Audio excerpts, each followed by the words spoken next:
Indus నది మరియు దాని ఉపనదులు. రివర్స్ వాటి ట్రిబ్యూటరీస్ గుర్తుపెట్టుకోవడం కష్టంగా ఉందా? ఎప్పుడూ కన్ఫ్యూజ్ అవుతున్నారా? అయితే ఇలా మ్యాప్ రూపంలో చూస్తే అవి ఎప్పటికీ గుర్తుండిపోతాయి. ఇండస్ రివర్ సిస్టంలో మొత్తం 6 నదులున్నాయి. మొదటి నది సింధు. ఇండస్. ఇది టిబెట్లోని మానస సరోవర్ సరస్సు సమీపంలో ఉద్భవిస్తుంది. తరువాత లద్దాఖ్ గుండా ప్రవహించి పాకిస్తాన్లోకి ప్రవేశిస్తుంది. దీని ఉపనదులు జాస్కర్, షియోక్, గిల్గిట్, చీనాబ్. రెండవ నది ఝేలం. ఝేలం నది. ఇది జమ్మూ కశ్మీర్లోని వెరినాగ్ స్ప్రింగ్ వద్ద ప్రారంభమవుతుంది. తరువాత పాకిస్తాన్లో చీనాబ్ నదిలో కలుస్తుంది. దీని ఉపనదులు కిషన్ గంగా, పుంచ్ నది. మూడవది చీనాబ్ నది. ఇది ఇండస్ నది యొక్క లాంగెస్ట్ ట్రిబ్యూటరీ కూడా.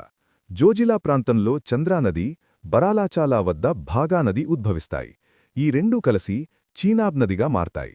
ఇది హిమాచల్ ప్రదేశ్, జమ్మూ కశ్మీర్ గుండా ప్రవహించి చివరికి ఇండస్లో కలుస్తుంది.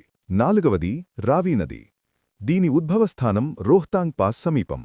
హిమాచల్ ప్రదేశ్, జమ్మూ గుండా ప్రవహించి పాకిస్తాన్లోకి ప్రవేశించి చీనాబ్ నదిలో కలుస్తుంది. ఐదవది వ్యాస్ నది. ఇది హిమాచల్ ప్రదేశ్లోని వ్యాస్ కుండ్ వద్ద పుడుతుంది. వ్యాస్ ఇండస్ నది యొక్క స్మాలెస్ట్ ట్రిబ్యూటరీ. హిమాచల్ ప్రదేశ్, పంజాబ్ గుండా ప్రవహించి హరికే బ్యారేజ్ వద్ద సట్లుజ్ నదితో కలుస్తుంది. ఆరవది సట్లుజ్ నది. ఇది మానస సరోవర్ సమీపంలోని రాక్షసతాల్ సరస్సు నుంచి ఉద్భవిస్తుంది. హిమాచల్ ప్రదేశ్, పంజాబ్ గుండా ప్రవహించి వ్యాస్తో కలిసిన తర్వాత పాకిస్తాన్లోకి ప్రవేశిస్తుంది మరియు చివరికి చీనాబ్తో కలుస్తుంది. ఈ విధంగా 5 ఉపనదులు మిథాన్కోట్ వద్ద ఇండస్ నదిలో కలుస్తాయి. చివరికి సింధు నది కరాచీ సమీపంలో అరేబియన్ సముద్రంలో కలుస్తుంది. రేపు సౌత్ ఇండియన్ రివర్స్ గురించి తెలుసుకుందాం. సబ్స్క్రైబ్ చేసుకోండి.